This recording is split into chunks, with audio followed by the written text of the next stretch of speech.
From Anshe Sfard Bethel Emeth Congregation, it's time to take 10 minutes for Torah with Rabbi Joel Finkelstein.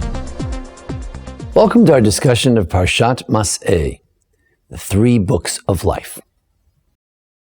If we look at the beginning of the Parsha, it mentions something which it doesn't always say.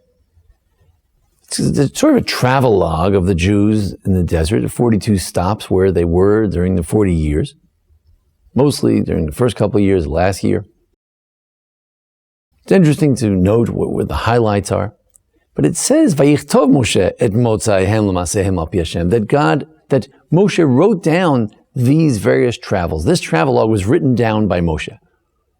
Now, when it says that the Jews were commanded, let's say, to wear the tzitzit, it doesn't say, and Moshe wrote this down.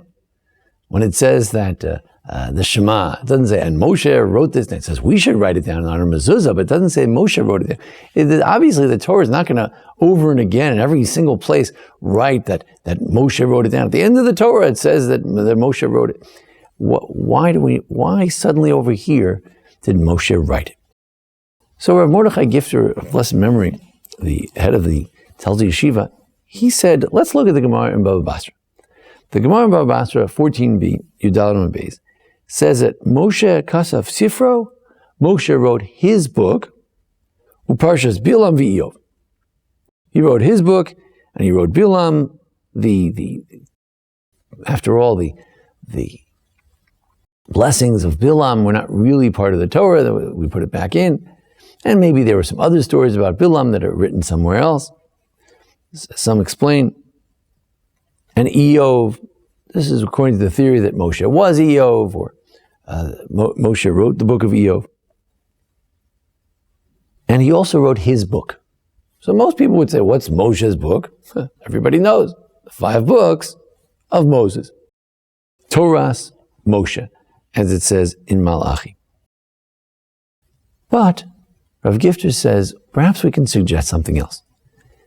Since it says in our Parsha that Moshe wrote all the travels, al pi Hashem, on God's command, in other words, God told him, write down, or we're going to, from Ramses, write that down. We're going to Chatzerot, write that down. So, since this is a specific section of the Torah, where God goes out of his way to tell us that you must write this down, and that Moshe did write it down. So when it says in Gemara and Baba Basra that Moshe wrote his book, maybe we can suggest, a radical suggestion, that it's actually not the book, the Torah. Of course he wrote that, everybody knows that, but it means he wrote the book of his trials and travails, the 42 stops, the 42 stations of Moshe's travels in the desert, the Jews' travels in the desert. Now then he goes on to say that what's the point of these travels? The point is that the Jews walked after God in the desert. The point is that it's all one big miracle. Part of it is getting out of Egypt. Part of the stations is that the Jewish people, Yatsu b'nei Yisrael miyad Ramah, that the Jews actually left Egypt. That was a miracle. And each one of the travels was also a miracle. The 40 years in the desert, it was all a big miracle. So the first book is a book of the miracles of your life, the stations of the miracles of your life. From one miracle to the next, from birth, which is a miracle. What was the next station of miracle in your life? Where did you have that turning point in your life where you went from one point that could have turned sour and you went to a really good place? That's what it means when it says he wrote his book. And what's the Parshas Bilam? Parshat Bilam is when now and then an outsider comes to you, and Bilam is sort of a two-sided coin. On the one hand, Bilam is out there to find the weak spots among the Jewish people. He's there to show that we were no good. He vayar misham kitzei ha'am. He looks at the sort of the edge, the fringe, the periphery of the Jewish people and says, there's a problem there, isn't there? So that's the other book that we have in our lives. Moshe also wrote the book that talks about what critique could there be of the leaders of Israel.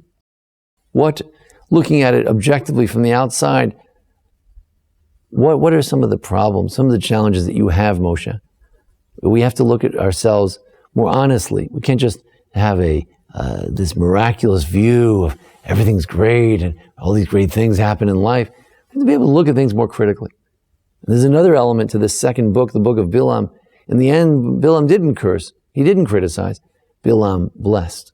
We also have to be able to hear positive feedback from other people and recognize what we mean to other people, and being able to see outside of ourselves and see how much good we've done, even though sometimes we're our worst critics ourselves, but to be able to hear and accept the blessings from outside and realize that within our own context it may seem a bunch of details, but from the outside, how matovu alecha Yaakov, how beautiful it all is when it all comes together, all of Judaism together as a lifestyle, how beautiful it is.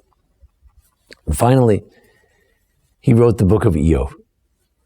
Whether Moses was Iyov or Adam was Iyov, whoever it was, as Rabbi Salvation explained, Iyov lives in every generation. There's always an Iyov. Vayihi enol el lashon tzara. Vayihi bimei.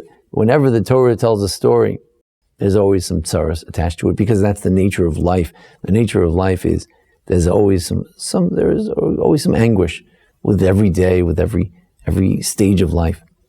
So Moshe wrote the book of Iyov, the book of Job as well, the book of the trials and travails of his life, a man who tried to bring God and Torah to the Jewish people and in many ways was rejected. A man who tried to bring the Jews to Israel and he himself couldn't go. A man who taught the whole world about the Torah, but his own sons went in a different direction. It's the book of Iyov, the book of Job. There are then 3 books in our lives, the 3 books of life. There's your book of the miracles of your life, the stations of your life. Rabbi of Slonim says every person has 42 stations they go through, 42 transitions in life. We're always going through various transitions of life. Second book of life is to be able to hear the criticisms from the outside and to be able to see the beauty that others, perhaps only others, can see looking objectively from the outside. And the third book of life is the book of Iyov, the book of Job, the book that tells not of the stations of our miracles, but the stations of our challenges, of our suffering, of our day-to-day travails that make life challenging, difficult, and perhaps worth living as well.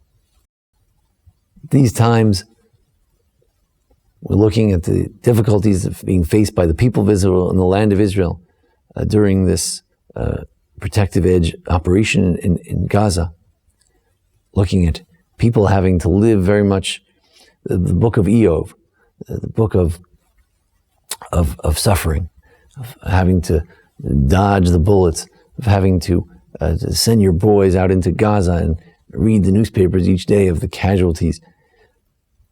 This is the book of Iyov. Let's hope we can return to the broader picture, which our second book, the book of Bilam, brings out the beauty of the land of Israel, the people of Israel, the religion of Israel. And finally, let's hope we can return to the stations of miracles and go back to the narrative of the Jewish people, of the wonders of the state of Israel, the wonders of the land of Israel, the wonders of the history of the Jewish people. Moshe Kasav Sifro, Parshas Bilam v'Iyov. Moshe wrote the 3 books, and each one of us has those books, the books of our miracles, books of our criticism, books of our blessings, and the book of our travails. Together, they form a beautiful story of our lives. Thank you for joining us here at the Anshe Sfard Bethel Emeth Congregation for a discussion of Parshat Masei. Join us each week for a discussion of various parshiot, holidays, etc. Thank you, Jason Lefkowitz, our producer. Thank you. This has been 10 Minutes for Torah with Rabbi Joel Finkelstein. To learn more, visit ASBEE.org.